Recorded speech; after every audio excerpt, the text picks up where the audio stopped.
Dan, what are you expecting from Trump's big speech tonight? I think it's going to be probably mostly his stump speech. The speech that I'm most interested in is the one that's not exactly preceding him. That'll be his daughter Ivanka, but it's the one before that, which is Peter Thiel, who is the original investor in Facebook, supports a lot of Elon Musk's companies, and is a very well-known libertarian, and has Silicon Valley a bit on edge, trying to figure out why he's here and what he's going to say, particularly in such a high-profile spot, which is also a little bit surprising. Yeah. What do you guys make of it? Yeah, Dan, I mean, what do you think? I mean, you follow Silicon Valley very closely. What's the feeling in the Valley about Peter Thiel being at the convention and endorsing Trump?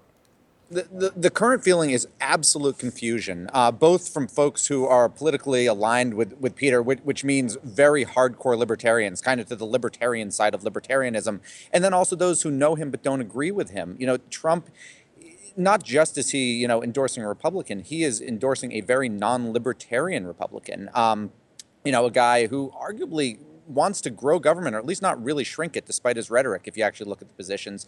What you hear from folks around Thiel is that he believes Trump will be less of a warmonger, perhaps, than Hillary Clinton's going to be, thinks he'll be better for the economy. Clearly, he has some serious disagreements with the Republican Party, the platform specifically around gay rights, et cetera.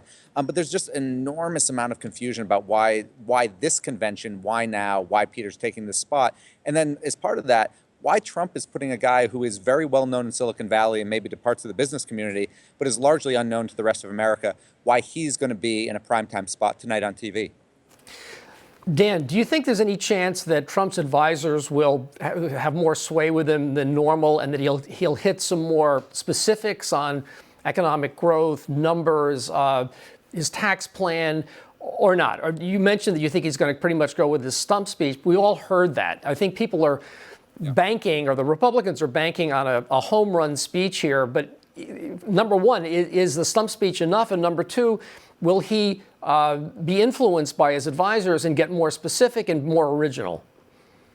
I don't think he'll get more specific. Look, the stump speech is arguably what's gotten Trump here, right? I mean, it's been the stump speech. It's been the getting people excited. In fact, when you talk to delegates here and you try to get specific on issues, whether it be something economic, whether it be immigration, whether it be healthcare, et cetera, it gets completely brushed aside with the simple response, he's a doer. And when you come back with, well, what specifically will he do? They come back with, he's a doer.